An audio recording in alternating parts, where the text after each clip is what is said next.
दोस्तों, आज जिस मूवी को मैं आपके लिए एक्सप्लेन करने जा रहा हूँ उसमें एक ऐसी लड़की की कहानी है जिसे सब कुछ स्लो मोशन में दिखने लगता है। और इस मूवी का कॉन्सेप्ट काफी अलग और काफी अच्छा भी है जो कि आपको काफी पसंद आएगी। इस कहानी की शुरुआत होती है और हमें एक सीसीटीवी सेंटर को दिखाया जाता है और यहाँ पर काफी सारे एम्प्लॉय काम कर रहे होते हैं और इन्हीं में से हमें दो औरतों को दिखाया जाता है जो कि एक न्यू एम्प्लॉय के बारे में बात कर रही होती है। क्योंकि वो न्यू एम्प्लॉय काफी अजीब था, वो हमेशा अपनी आंखों पर चश्मा पहन कर रखता था और इसीलिए यहाँ काम करने वाले सभी लोग उसे पागल समझा करते थे। अब इसके बाद इसी ऑफिस में सीसीटीवी कैमरा में एक चोरी होती हुई दिखाई देती है। अब इसके बाद ऑफिस के लोग पुलिस को भी कांटेक्ट कर देते हैं और जल्द ही उन चोरों का पता लगाने की कोशिश कर रहे होते हैं, पर वो दोनों चोर किसी को भी नहीं मिल रहे थे, वो कहीं गायब हो गए थे। और अब इनमें से जो न्यू एम्प्लॉय होता है वो उन चोरों को ढूंढ लेता है, जिसकी वजह से ऑफिस में मौजूद सभी लोग उसकी तारीफ करते हैं। अब इस न्यू एम्प्लॉय का नाम जेंगबू होता है और इसे एक बीमारी होती है और वो बीमारी ये होती है कि इसे सब कुछ स्लो मोशन में दिखाई देता है। और अपनी इसी बीमारी का हो या खूबी की वजह से इसने उन चोरों को स्लो मोशन में भागते हुए देख लिया था। जेंगू जब 5वीं क्लास में पढ़ता था तब वो एक दिन अपने स्कूल में रेस कर रहा होता है और उसी दौरान उसने एक लड़की को देखा जिसका नाम सोमी था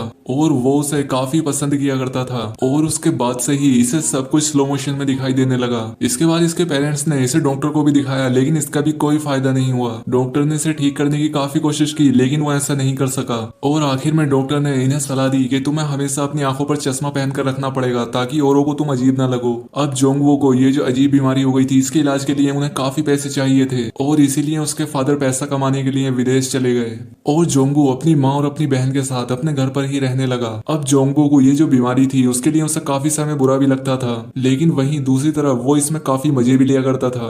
अब जोंगवू को उसके चश्मे को लेकर उसके स्कूल में उसे काफी बुली किया जाने लगा और इसलिए सुमी उसकी हिम्मत बढ़ाने के लिए उसकी हमेशा हेल्प किया करती थी, लेकिन अब वो बुली सुमी को भी बुली करने लगे थे और इसलिए सुमी जेंगू से फ्रेंडशिप तोड़ देती है और हमेशा के लिए उसे छोड़कर चली जाती है। अब उसके जाने के बाद जेंगू का कोई भी फ्रेंड नहीं बचा था। उसे खुद पर काफी गुस्सा आता है, वो अपनी आंखें खराब करने की कोशिश भी करता है, लेकिन उसे टीवी देखते हुए कोरियन ड्रामा देखने की काफी बुरी आदत पड़ चुकी थी और वो अपनी लाइफ में इस ड्रामे से ही काफी सारी चीजें सीखने लगा था। और जोंगवू के फादर भी अभी तक वापस नहीं आ रहे थे क्योंकि वो ज्यादा से ज्यादा पैसा कमाकर अपने बेटे के लिए लाना चाहते थे, लेकिन इस सब का कोई फायदा ही नहीं होता क्योंकि एक दिन जब वो काम कर रहे होते हैं तब एक्सीडेंट में उनकी मौत हो जाती है। और अब इसके बाद टाइम ऐसे ही बीतने लग जाता है और जोंगबू भी बड़ा होने लगता है। वो फिर से डॉक्टर के पास जाता है और उससे सलाह मांगता है कि अब मुझे क्या करना चाहिए। यहाँ पर डॉक्टर उसे सलाह देता है कि बेटा अब तुम्हें कोई काम कर लेना चाहिए जिससे तुम अपनी माँ और अपनी बहन का पेट पाल सको। और अपनी इसी जरूरत के चलते जोंगबू एक सीसीटीवी सेंटर में काम करने लगता है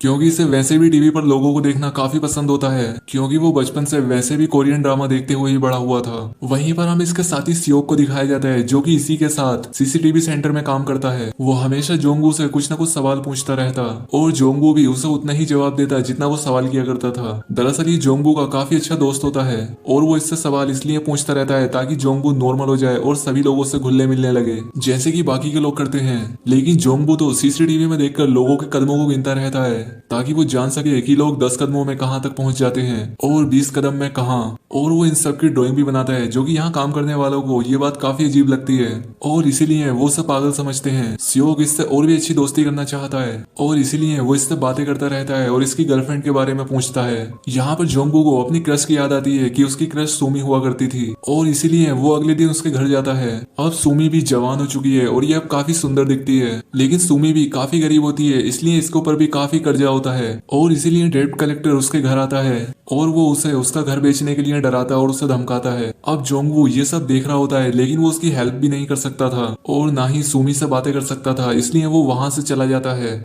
और अब इसके बाद से ये पूरा दिन सीसीटीवी में बैठकर सुमी को देखता रहता है और उसकी पूरी डेली रूटीन याद कर लेता है कि वो सुबह में किस वक्त काम पर जाती है और रात को वापस किस वक्त आती है और दिन में बाकी की क्या क्या चीजें करती है। सुमी जहाँ जाकर हर रोज सोडा पीती है ये भी वहां जाकर अब सोडा पीने लगता है और वहीं पर पड़ा कबाड़ से एक सोफा उठाकर कॉफी शॉप के सामने रख देता है क्योंकि सुमी वहां हर रोज रात को आकर खड़े होकर कॉफी पीती है। अब अगले दिन हमें सुमी को बस स्टैंड पर दिखाया जाता है और उसे वहां पर बारिश होने लगती है और जब जोंगबू ये देखता है तो वो अपनी साथी को लेकर वहां पर पहुंच जाता है सुमी को छाता देने के लिए, लेकिन सुमी उसे यहाँ पर लफंगा कहकर भाग जाती है। अब इसके बाद वो अपने साथी को लेकर उसी डॉक्टर के पास जाता है और उससे सुमी को इम्प्रेस करने का आइडिया लेता है। अब अगले दिन सुमी अपने ऑडिशन देने के लिए जा रही थी क्योंकि वो एक सिंगर बनना चाहती थी। उसका मैनेजर फोन पर उससे कहता है कि तुम लेट हो रही हो और इसलिए सुमी फोन पर ही उसे अपना गाना सुनाने लगती है और उसका गाना सुनकर वहां पर मौजूद सभी लोग इम्प्रेस हो जाते हैं। और अब यहाँ पर जेंगू भी हाथ में फ्लावर लेकर लेकर सुमी के पास पहुंच जाता है, लेकिन सुमी उससे कहती है कि मैं इन फूलों का क्या करूंगी, इससे अच्छा तो तुम मेरे लिए नूडल ले आते। यहाँ पर जेंगू इसे इसका नाम लेकर पुकारता है और इसे याद दिलाता है कि मैं जेंगू हूँ, हम दोनों बचपन में दोस्त हुआ करते थे। लेकिन यहाँ पर सुमी उससे कहती है कि मैं वो नहीं हूँ जो तुम मुझे समझ रहे हो, हालांकि मेरा नाम भी सुमी ही है, पर मैं हूँ कोई और ये बात सच होती है, वो इसके बचपन वाली सुमी नहीं होती। लेकिन अब जेंगू इसे ही पसंद करने लगा था। अब एक दिन जब जेंगू कहीं जा रहा होता है तब ये दोनों रास्ते में मिल जाते हैं। सुमी उससे पूछती है कि तुम सुमी को क्यों ढूंढ रहे हो, जिस पर वो बताता है कि वो स्कूल में मेरा क्रश थी। इसके बाद वो उससे अपनी हेल्प करने के लिए कहकर उससे अपना सारा सामान उड़वाती है। अब अगले दिन जेंगू सुमी को रोड पर काफी खुश होते हुए देखता है, क्योंकि उसने जो सिंगिंग ऑडिशन दिया था उसे उसमें सिलेक्ट कर लिया गया था। और इस वजह से सुमी काफी खुश होती है और अपनी खुशी को सेलिब्रेट करने के लिए एक कैंटीन में जाती है। अब जेंगू भी वहां पर पहुंच जाता है और उसे बाहर से देखने लगता है, और अब इसलिए सुमी उसे भी अंदर बुला लेती है और वो इसे अपनी म्यूजिकल स्क्रिप्ट दिखाती है, लेकिन वो इसे एक तरफ रख देता है और यहाँ पर सभी को अपना टैलेंट दिखाता है। सभी लोग चीजों को इसकी तरफ तेजी से फेंकते हैं और ये उन्हें पकड़ लेता है, क्योंकि इन सभी लोगों को नहीं पता था कि वो स्लो मोशन में देखता है। सभी लोग उसके लिए तालियां बजाते हैं। अब अगले दिन जेंगू सुमी के घर के रास्ते के कदमों को गिन रहा होता है कि वो कितने कदम रखकर अपने घर पहुंच जाती है, ताकि वो खुद उसके घर तक पहुंच सके। अब सीओ की सारी चीजें टीवी पर देख रहा होता है और वो समझ नहीं पा रहा था कि ये कर क्या रहा है। अब ये रात को सुमी से मिलता है जब वो अपने घर जा रही होती है, और रास्ते में ये दोनों अपनी अपनी बातें करने लगते हैं। ये बताता है मैं सीसीटीवी सेंटर में काम करता हूँ। सुमी इसे अपनी उसी कॉफी शॉप में ले जाती है जहाँ ये हर रोज कॉफी पीती है, जहाँ पर कि इसने पहले सोफा रखा था। यहाँ आकर ये दोनों बातें करने लगते हैं। सुमी उसे बताती है कि इस कॉफी शॉप का जो ओनर है मैं उसे काफी पसंद करती हूँ, क्योंकि उसके पास एक बहुत ही बढ़िया कार है। अब जोंगो को उसकी बात काफी बुरी लगती है और इसलिए वो उस कॉफी शॉप के ओनर को काफी देर तक घूरता रहता है और ये सोचने लगता है कि सुमी इसे कार के लिए पसंद करती है, और ये अपने जुगाड़ लगाने लगता है कि मुझे भी कहीं ना कहीं से कार का इंतजाम करना होगा। वो ऑफिस के सभी एम्प्लॉय से पता करता है कि यहाँ पर क्या किसी के पास कार है, लेकिन इनमें से किसी के पास भी कार नहीं होती। और दूसरी तरफ वो डेप्ट कलेक्टर फिर से सुमी को डरा धमका रहा होता है, और वो इस बार तो उसको मारने की भी कोशिश करता है, लेकिन जोंगवो आकर उसे बचा लेता है और सुमी उसे सीसीटीवी में थैंक यू कहती है। और यहाँ पर सारे एम्प्लॉय उसे देख रहे होते हैं कि ये जोंगवो को थैंक यू बोल रही है। अब इसके बाद ये दोनों फिर से शाम को मिलते हैं और आपस में बातें करते हैं। जोंगवो सुमी से पूछता है कि अगर तुम्हारे पास कार होती तो तुम क्या करती। वो कहती है मैं रोज समुद्र के किनारे पर जाती और वहां बैठा करती। अब क्योंकि जोंगवो के पास कार तो थी नहीं, इसलिए वो अपने एक फ्रेंड के पास जाता है जो कि बस चलाया करता था। अब जोंगवो उसी के साथ ही पूरा दिन बस में घूमता है और फिर शाम को अगर सीसीटीवी में देखता है कि वो आदमी अकेले ही बेसबॉल खेलता है। फिर जोंगवो भी उसके पास जाकर उसके साथ बेसबॉल खेलने लगता है और वो इसका झूठा दोस्त बनने का दिखावा करने लगता है, और इसीलिए वो अपने इस नए दोस्त के साथ सुमी को भी अगले दिन इसकी बस में घुमाने के लिए मना लेता है। खैर अब जब सुमी बस में चढ़ जाती है तब ये लोग उसे कहीं पर ले जाने लगते हैं। यहाँ पर जब सुमी उनसे पता करती है कि तुम लोग मुझे कहाँ ले जा रहे हो, तब जोंगू उसे बताता है कि मैं तुम्हें समुद्र के किनारे घुमाने के लिए बुसान ले जा रहा हूँ। अब सुमी को ये देखकर काफी अच्छा लगता है कि जोंगू उसके लिए कितना कुछ कर रहा है, और इसलिए वो उससे पसंद करने लगती है। लेकिन उस दिन इनकी किस्मत काफी खराब होती है, क्योंकि उन्हें शहर के बॉर्डर पर ही रोक लिया जाता है। पुलिस यहाँ पर इनसे कहती है कि तुम एक लोकल बस में एक शहर से दूसरे शहर में नहीं जा सकते, और तभी यहाँ पर सुमी उस पुलिस वाले से झगड़ा कर लेती है, लेकिन इसका कोई फायदा नहीं होता और इन्हें मुड़कर वापस शहर जाना पड़ता है।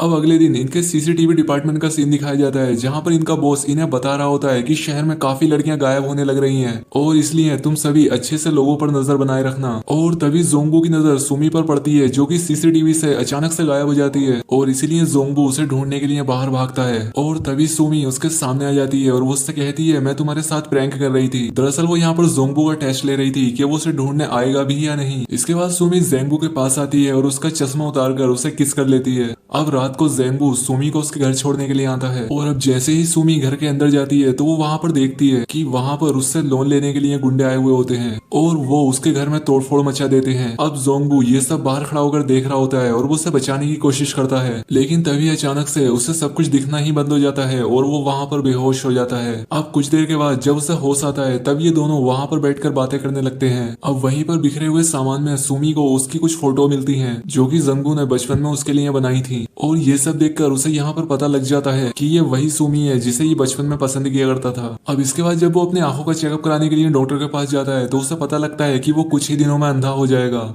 अब क्योंकि जोंगबू को ये बात पहले से ही पता होती है और इसीलिए वो जब भी किसी जगह पर जाया करता था वो कदमों को गिना करता था और वो अंधा होने के बाद भी सुमी के घर तक पहुंच सके। लेकिन वहीं दूसरी तरफ सुमी अपना कर्जा उतारने के लिए अपना घर बेच देती है और अपना सारा सामान लेकर उसी शॉप में चली जाती है जहाँ वो काम किया करती थी, जिसका मतलब था कि अब वो वहीं पर काम करेगी और वहीं पर रहेगी भी।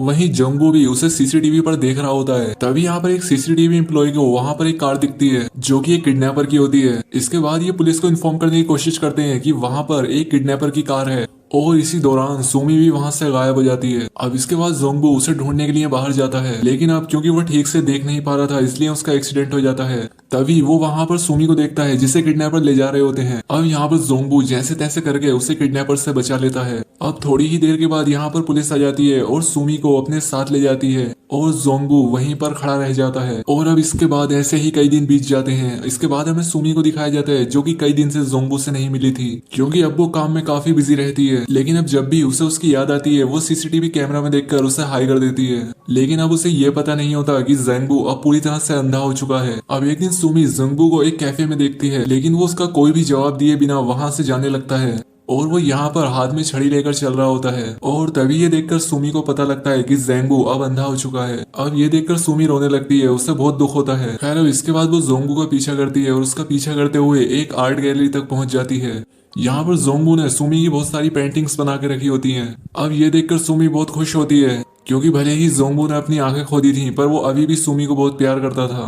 वो अगले दिन फिर से जोंगबू का पीछा करती है, लेकिन तभी जोंगबू पीछे मुड़ता है और उससे पूछता है कि बताओ कहाँ चलना है, क्योंकि जोंगबू भी जान चुका था कि सुमी उससे प्यार करती है और वो भी उसका हमेशा पीछा करती है। अब यहाँ पर ये दोनों एक दूसरे को गले लगा लेते हैं और इसी के साथ ये मूवी यहाँ पर एंड हो जाती है।